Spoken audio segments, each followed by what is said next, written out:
Behind me is the Cambodian village of Chok Chai, now cut off by metal containers and barbed wire put up by the Thai military. ថៃត្រូវបានអ្នកសារព័ត៌មានអន្តរជាតិបកអាក្រាតអំពីទង្វើឈ្លានពានដ៏ឃោរឃៅនិងស្មោកគ្រោកដោយប្រើកម្លាំងវាយកំទេចផ្ទះរបស់ប្រជាពលរដ្ឋស្ថិតនៅក្នុងភូមិជោគជ័យមិនត្រឹមតែប៉ុណ្ណោះហាមឃាត់ម្ចាស់កម្មសិទ្ធិមិនឲ្យចូលទៅរស់នៅហាមឃាត់មិនឲ្យចូលទៅយកទ្រព្យសម្បត្តិមាសប្រាក់សូម្បីតែឆ្អឹងឪពុកម្ដាយក៏មិនឲ្យយកចេញដែរហើយទង្វើទាំងនេះត្រូវបានផ្សាយទៅកាន់ពិភពលោកដែលធ្វើឲ្យថៃអាម៉ាស់មុខខ្លាំងមែនទែនរហូតដល់ថ្នាក់ដឹកនាំរបស់ថៃបានបើកទ្រង់ទ្រាយធំនៅក្នុងការបកស្រាយហើយការបកស្រាយនោះថៃនៅតែបង្ហាញពីភាពមុខក្រាស់របស់ខ្លួនឯងដដែលពួកគេនៅតែសំអាងលើផែនទី1លើ50ពាន់របស់គេដដែលគេបានបញ្ជាក់ថាការឈូសឆាយការដាក់ទូកុងតឺន័រឬក៏ការរាយបន្លាលួសផ្សេងៗនេះគឺគេធ្វើនៅលើដីរបស់គេលោកអ្នកស្ដាប់ជាទីគោរពពាក់ព័ន្ធទៅនឹងការឈ្លានពានរបស់ថៃមកលើកម្ពុជានៅពេលនេះយើងបានបញ្ជ្រាបនៅទង្វើអាក្រក់របស់ថៃមួយចំណិតទៀតទៅកាន់ពិភពលោកទន្ទឹមនឹងការធ្វើការជាជំហានបន្តបន្ទាប់ស្របតាមផ្លូវច្បាប់របស់រាជរដ្ឋាភិបាលរបស់យើងលោកអ្នកពិតជាបានដឹងហើយពាក់ព័ន្ធទៅនឹងបទឈប់បាញ់ដែលកម្ពុជានិងថៃបានយល់ស្របបាទគឺយើងបានធ្វើនៅក្នុងថ្ងៃទី27ខែធ្នូឆ្នាំ2025បាទរយៈពេល72ម៉ោងបាទគិតត្រឹមថ្ងៃទី30ខែធ្នូឆ្នាំ2025វេលាម៉ោង 12:00 នាទីថ្ងៃត្រង់បាទគឺបទឈប់បាញ់បានកន្លងផុតទៅបាទបានដំណើរការទៅរយៈពេល72ម៉ោងហើយគឺជាថ្ងៃដែលយើងត្រូវទទួលយកកងទ័ពកម្ពុជា18រូបដែលរស់ក្រោមការគ្រប់គ្រងរបស់ថៃដែរបាទប៉ុន្តែក្រោយមកយើងមិនទទួលបាននៅក្នុងថ្ងៃនោះទេបាទគឺរំលងមួយថ្ងៃថ្ងៃទី31ខែធ្នូ2025ទើបយើងទទួលបានបាទយ៉ាងណានេះជាកាដូសម្រាប់ចុងឆ្នាំបាទនឹងហើយមុននឹងចូលមកឆ្នាំ2026ប្រជាប្រដ្ឋខ្មែរជាច្រើនបានសាទរក៏ដូចជាសប្បាយរីករាយជាមួយនឹងការដែលយើងទទួលបានបាទសមិទ្ធផលក្រោមការខិតខំប្រឹងប្រែងរបស់ប្រមុខថ្នាក់ដឹកនាំរបស់យើងបាទប៉ុន្តែចំពោះភាគីថៃវិញបាទបងប្អូនពិតជាបានដឹងព័ត៌មានបាទប៉ុន្តែពួកយើងមិនផ្សព្វផ្សាយពីទង្វើរបស់ពួកគេឲ្យទូលំទូលាយបាទបន្ទាប់ពីបទឈប់បាញ់យើងព្រមព្រៀងគ្នានៅក្នុងថ្ងៃទី27នេះបាទគឺថៃមិនបានបញ្ឈប់សកម្មភាពរបស់ខ្លួនទេថៃនៅតែបន្តបាទបង្ហោះដ្រូនបាទនឹងបន្តសកម្មភាពផ្សេងបាទហើយចំពោះខ្លឹមសារនៃបទឈប់បាញ់បាទបងប្អូនបានអានហើយប្រកាសជាយល់បាទបទឈប់បាញ់នេះគឺយើងធ្វើឲ្យភាគីទាំងសងខាងបាទឈរជើងត្រឹមណាបាទបច្ចុប្បន្នឈរជើងត្រឹមណាគឺនៅបន្តឈរជើងត្រឹមនឹងបន្តទៀតបាទដោយមិនមានការសាងសង់លិនឋានឬក៏ឈូសឆាយបាទមានន័យថាបង្កកទុកមកកន្លែងដោយយើងរងចាំឲ្យក្រុមជំនាញចុះមកវាស់វែងបាទក៏បន្តបោះបង្គោលខណ្ឌសីមាឲ្យពិតប្រាកដឲ្យជាក់លាក់បាទដើម្បីកុំឲ្យថៃវាវង្វេងបាទព្រំប្រទល់វង្វេងដីវង្វេងទីតាំងរបស់ខ្លួនឯងបន្តទៀតបាទប៉ុន្តែ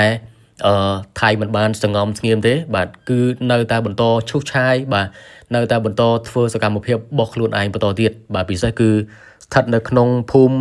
ជោគជ័យបាទភូមិជោគជ័យនេះគឺជាភូមិដែលមានបញ្ហាតាំងពីដើមហើយគឺនៅក្នុងភូមិជោគជ័យនេះមានចំណុចខ្លះគឺថៃវាថាជាទឹកដីរបស់ខ្លួនឯងបាទហ្នឹងហើយដោយសំអាងជាមួយនឹងផែនទី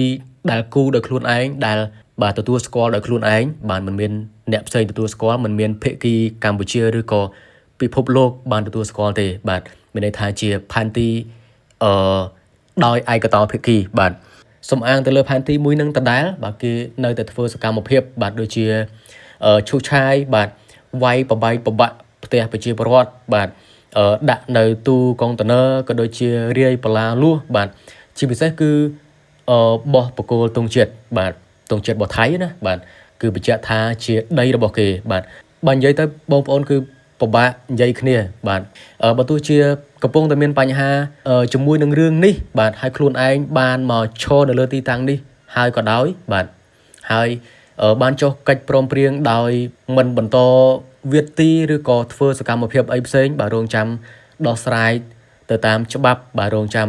ការវាស់វែងទៅតាមអ្នកជំនាញក៏គ្រាន់តែសញ្ញេក៏គ្រាន់តែយល់ព្រមបាទយល់ព្រមនៅលើกระดาษប៉ុន្តែសកម្មភាពរបស់ខ្លួនឯងគឺនៅធ្វើដដែលបាទនិយាយមួយម៉ាត់គឺពិបាកនិយាយគ្នាដូចជាមនុស្សមិនមានចំណេះដឹងប៉ុន្តែបើនិយាយថាអត់មានចំណេះដឹងគឺវាអត់ត្រូវបាទព្រោះប្រទេសមួយទាំងមូលបាទអត់មានចំណេះដឹងហើយល្ងងដល់ថ្នាក់ហ្នឹងវាប្រកាសជាមិនអាចឲ្យប្រទេសមួយនឹងដំណើរការទៅមុខបានទេបាទបើមានថ្នាក់ដឹកនាំ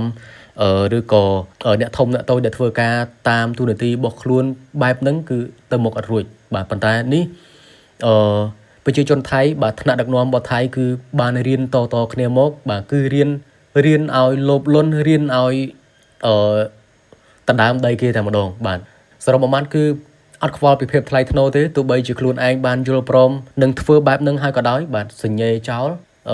សកម្មភាពគឺនៅតែបន្តដដែលបាទបត់ឈប់បាញ់ចូលជាធរមានបាទបន្ទាប់ពីរំលង72ម៉ោងរហូតមកដល់ពេលនេះបាទថៃនៅតែបន្តបង្ហោះដ្រូនបង្ហោះអីជាបន្តបន្ទាប់បាទបង្ហោះខ្លួនឯងចោតប្រកាន់មកគេនឹងហើយបងប្អូនហើយចូលមកកាន់ប្រធានបទដែលខ្ញុំលើកឡើងខាងដើមនេះគឺពាក់ព័ន្ធទៅនឹងអ្នកសារព័ត៌មានអន្តរជាតិគាត់បានចុះទៅផ្ទាល់នៅទីតាំងហ្នឹងបាទ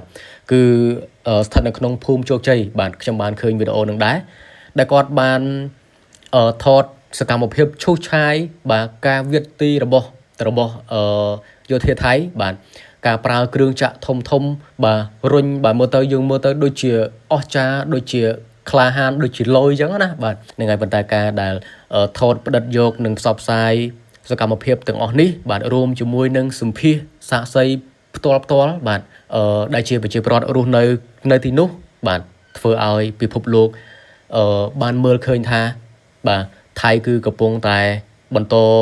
ឈ្លានពានបាទហើយថៃក៏មិនគោរពបទឈប់បាញ់នឹងដែរបាទអញ្ចឹងសកម្មភាពខាងណាគេធ្វើគាត់នឹងផ្តិតយកបាទសកម្មភាពនោះបាទអញ្ចឹងគឺថៃជាអ្នកបង្ហាញភាពលយរបស់ខ្លួនឯងបាទអញ្ចឹងអ្នកសារព័ត៌មានអន្តរជាតិនឹងគាត់ក៏បានថតបាទសម្ភាសជាមួយនឹងប្រជាពលរដ្ឋដែលជាម្ចាស់កម្មសិទ្ធិដែលគាត់រស់នៅ10-20ឆ្នាំនៅលើទឹកដីនឹងហើយបាទរុញផ្ទះរបស់គាត់កំទេចចោលមិនអោយគាត់ជាម្ចាស់កម្មសិទ្ធិចូលទៅរស់នៅបាទមិនអោយគាត់ចូលទៅយកសម្លៀកបំពាក់បាទឬក៏លុយកាក់មាសប្រាក់របស់គាត់បាទមានទាំងការវាយប្របែកផ្ទះបាទមានទូមានទ្រព្យសម្បត្តិអីផ្សេងវាយកំទេចទាំងអស់បាទអត់ចេះស្ដាប់គ្នាសរុបមកក្បាលរឹងបាទហ្នឹងហើយសកម្មភាពទាំងអស់ហ្នឹងក៏ត្រូវបានផ្សព្វផ្សាយទៅលើបណ្ដាញសង្គមបាទហ្នឹងហើយបណ្ដាញសារព័ត៌មានអន្តរជាតិបាទដូច្នេះវាធ្វើឲ្យរងការអាម៉ាស់ខ្លាំងមែនទែនសម្រាប់ប្រទេសថៃបាទអញ្ចឹងហើយថ្នាក់ដឹកនាំនៅខាងថៃហ្នឹងក៏ទ្រាំមិនបានគេបើកទ្រង់ទ្រាយធំនៅក្នុងការបកស្រាយដើម្បីកុំឲ្យមានការយល់ច្រឡំបាទថ្ងៃទី2ខែមករា2026ព្រឹកមិញនេះបាទហើយខុសពីលើខុសនោះគឺការដែលខុសនៅទីតាំងផ្ទាល់ហើយបាទខុសនៅកន្លែងដែលថ្នាក់ដឹកនាំរបស់គេបង្កើតជាវេទិកាមួយសម្រាប់ការបកស្រាយបំភ្លឺហ្នឹងបាទបំភ្លឺហ្នឹងក៏បំភ្លឺទាំងខុសទាំងគេហៅអីគេបាទបងប្អូនគេហៅទាំងមុខក្រាស់យ៉ាងណាត្រឡប់មកថ្នាក់ដឹកនាំរបស់យើងវិញក៏បន្តឲ្យជំរុញឲ្យមានការចុះមកវាស់វែងឲ្យបានឆាប់រហ័សបាទដើម្បីឲ្យយើងដឹងថាត្រឹមណាឲ្យពិតប្រាកដបាទដើម្បីឲ្យយើងបានបកគោលបាទខណ្ឌសីមាមួយពិតប្រាកដរឹងមាំបាទអរគុណបងប្អូនពាក់ព័ន្ធទៅនឹងរឿងរ៉ាវនេះយើងសូមបញ្ចប់ត្រឹមហ្នឹងបាទមានអីបន្ថែមនឹងជម្រាបជូនបងប្អូនជាបន្តទៀត